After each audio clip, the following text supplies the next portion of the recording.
All praises, all praises, all praises. This is Revelations.Unveiled. Detroit. Welcome back, family. We are conjugating and congregating and congealing back into the Revelations.Unveiled. Detroit den. And the fireplace is aglow, and the buffet table awaits you to pick up your warm, nice chocolatey cocoa and your spiced tea and the wonderful donuts and brownies as we turn those frowns upside down and we are aglow and basking in the presence and the warmth and the heat of the love of each other. And we have the warm places in these spaces, and it is soft, and we have our hands clasped with our neighbors in love as we continue in our journey on the wonderful magical wisdoms of the word of the holy power of all creation. And in our first part, we visited with Brother King Jeroboam of the northern tribes of the house of Israel, and we expanded into the wonderful perfect precepts of Proverbs, and we absorbed those arrows, and we absorbed those javelins and those daggers and those darts, and then we were soothed by the songs of the Psalms of Brother Prophet King David, the apple of the power's eye. And we shall continue, and contend as we ascend into our increasing escalation and elevations in the excellence of eternity. And so, in the previous episodes, as we visited the apocryphal text, we have been dining on a nice piece of spiritual meat. And so we must revisit. So I beseech thee, my brethren and sisters, please get you an apocryphal text and let us examine together the wonderful words of the wisdoms of Solomon, chapter 18, verse 1.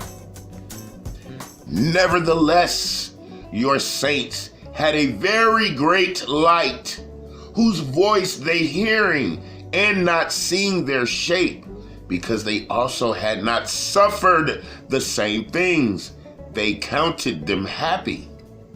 But for that they did not hurt them now, of whom they had been wronged before. They thanked them and besought them pardon for that they had been enemies. Instead whereof they gave us them a burning pillar of fire, both to be a guide of the unknown journey, and an harmless sun to entertain them honorably.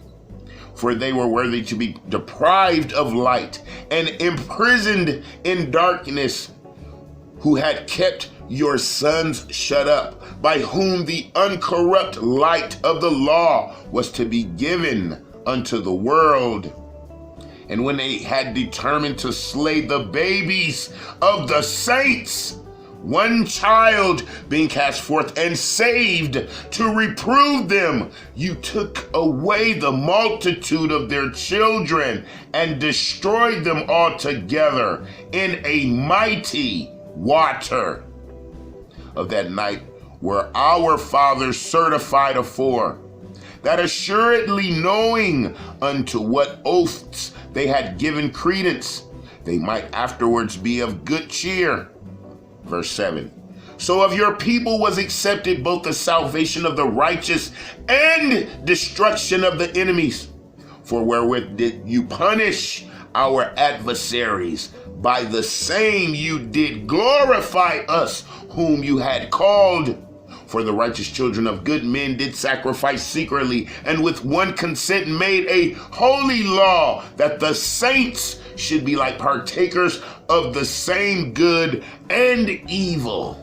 The fathers now singing out the songs of praise.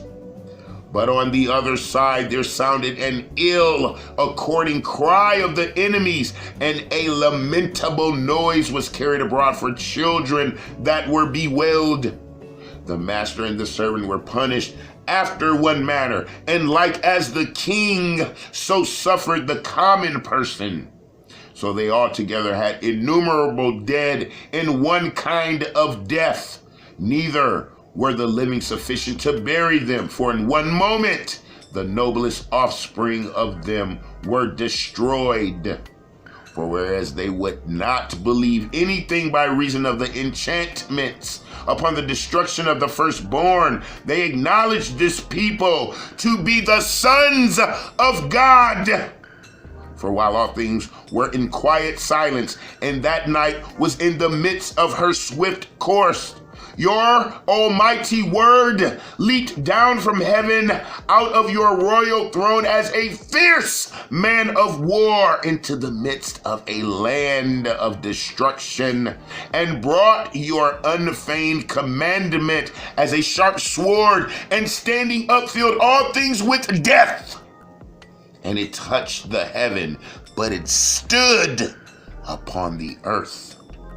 Then suddenly visions of horrible dreams troubled them sore, and terrors came upon them unlooked for. And one thrown here and another there, half dead, showed the cause of his death. For the dreams that troubled them did foreshow this, lest they should perish and not know why they were afflicted. Yeah, the tasting of death touched the righteous also, and there was a destruction of the multitude in the wilderness, but the wrath endured not long. For then the blameless man made haste and stood forth to defend them, and bringing the shield of his proper ministry, even prayer and the propitiation of incense, set himself against the wrath, and so brought the calamity to an end, declaring that he was your servant. So he overcame the destroyer, not with strength of body, nor force of arms, but with a word subdued him that punished, alleging the oaths and covenants made with the fathers. Verse 23, for when the dead were now fallen down by heaps, one upon another, standing between, he stayed with wrath and parted the way to the living. For in the long garment was the whole world, and in the 4 rows of the stones was the glory of the fathers graven, and the majesty upon the diadems of his head. Verse 25, unto these the destroyer gave place, and was afraid of them, for it was enough that they only tasted the wrath. Woo, family. Oh yes, oh yes, oh yes.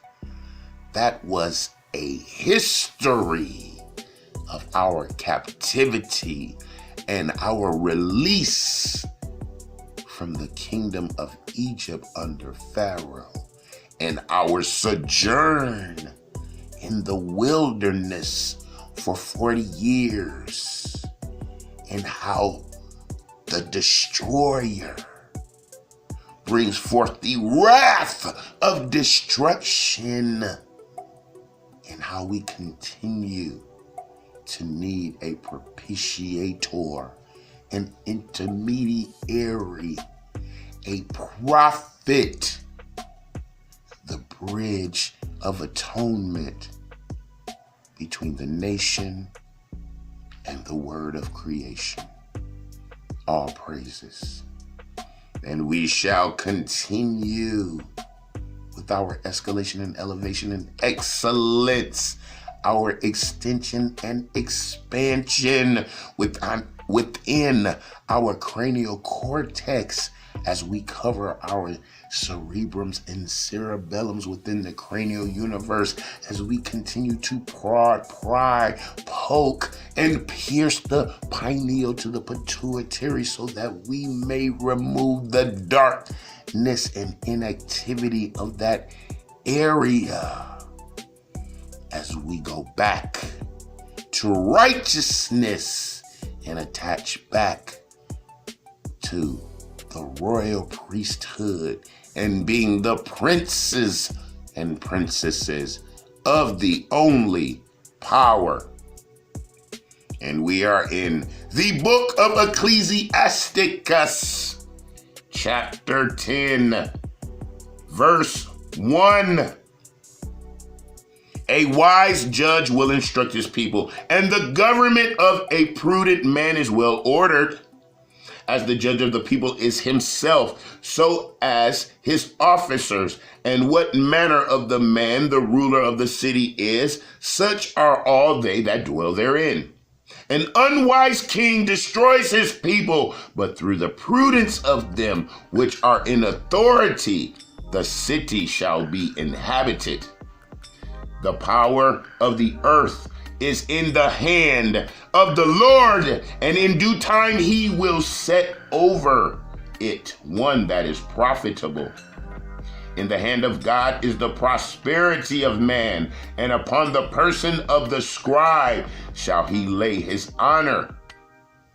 Bear not hatred to your neighbor for every wrong, and do nothing at all by injurious practices. Pride is hateful before God and man, and by both do one commit iniquity. Because of unrighteous dealings, injuries, and riches got by deceit, the kingdom is translated from one people to another. Why is earth in ashes proud? There is not a more wicked thing than a covetous man, for such an one sets his own soul to sale. Because while he lives, he casts away his bowels. Verse 10, the physician cuts off a long disease, and he that is today a king, tomorrow shall die. For when a man is dead, he shall inherit creeping things, beasts, and worms. The beginning of pride is when one departs from God, and his heart is turned away from his maker. For pride is the beginning of sin, and he that has it shall pour out abomination. And therefore the Lord brought upon them strange calamities and overthrew them utterly. The Lord has cast down the thrones of proud princes and set up the meek in their stead. The Lord has plucked up the roots of the proud nations and planted the lowly in their place. The Lord overthrew countries of the heathen and destroyed them to the foundations of the earth. He took some of them away and destroyed them, and has made their memorial to cease from the earth. Pride was not made for men, nor furious anger for them that are born of a woman. They that fear the Lord are a sure seed, and they that love him an honorable plant. They that regard not the law are a dishonorable seed, that they transgress the commandments are a deceived seed. Among brethren, he that is chief is honorable. So are they that fear the Lord in his eyes. The fear of the Lord goes before the obtaining of authority, but roughness and pride is the losing thereof. Whether he be rich, noble, or poor, their glory is the fear of the Lord. It is not meet to despise the poor man that has understanding, neither is it convenient to magnify a sinful man. Verse 24, great men and judges and potentates shall be honored, yet is there none of them greater than he that fears the Lord. Unto the servant that is wise shall they that are free do service, and he that has knowledge will not grudge when he is reformed. Be not overwise in doing your business, and boast not yourself in the time of your distress. Better is he that labors and abounds in all things, that he that boasts himself and wants bread. My son, glorify your soul in meekness, and give it honor according to the dignity thereof. Who will justify him that sins against his own soul? And who will honor him that dishonors his own life? The poor man is honored for his skill, and the rich man is honored for his riches. Verse 31, he that is honored in poverty, how much more in riches? And he that is dishonorable in riches, how much more in poverty?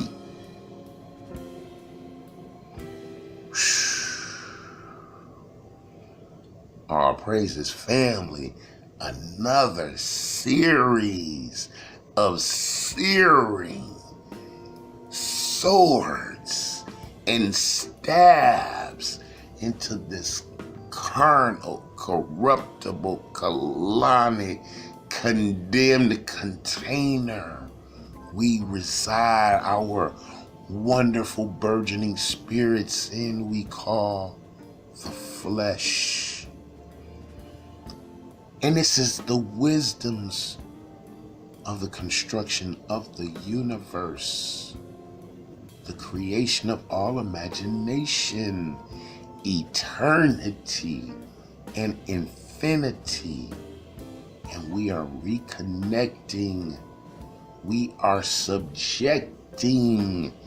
We are committed to be submitted as meek, humble servants of the power of all righteousness. All praises, family. And as we continue to sojourn and endure, we keep the consciousness of our mission, our submission, the transmission of the mission we need, we want, we bear forth for the word, the grace, and the faith of the holy power, the word of all creation. All praises. As we, family, the 12 tribes of the house of Israel, and my brothers and sisters of the world, as we continue to refine and define our walk on the path of righteousness, given to us as an example by the holy anointed Messiah, the wonderful, the Redeemer, the Savior, the King of Israel, whom the word refers to as Jesus Christ, who is the word of the power made flesh. The same word written on stone by the holy power creator's own finger and given to brother prophet Moses as a holy covenant to the congregation, to the nation, to the true church, the 12 tribes of Israel, to observe and to do, so that we may be deemed worthy for entrance into the 12 gates of the kingdom of heaven on earth. Let it be done. So be it. And family, as we take these wonderful words and wonderments of wisdom back out into the world, we are that light. We are on the path of the truth, the way, and we show forth our light as we continue to petition before the holy power on this holy Sabbath day, the day of rest, the day of honor and reverence to the God of Abraham, Isaac, and Jacob. And we petition thee for the continuous existence. And we say thank you for the blessing of the gift of breath in life as we continue on the road to righteousness. And family, be at peace, be at harmony as we persevere and overcome and endure, so that we may be righteous and ready for the return of the Holy Messiah in the millennial reign and kingdom. And until we are together again, I love you. I love you. I love you. This is Revelations.Unveiled. Detroit.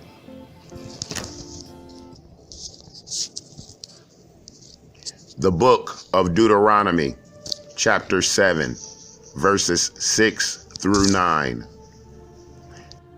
For we are a holy people unto the Lord our God.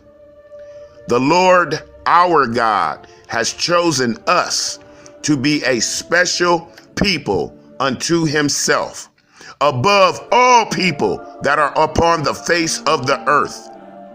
The Lord did not set his love upon us, nor choose us because we were more in number than any people, for we were the fewest of all people.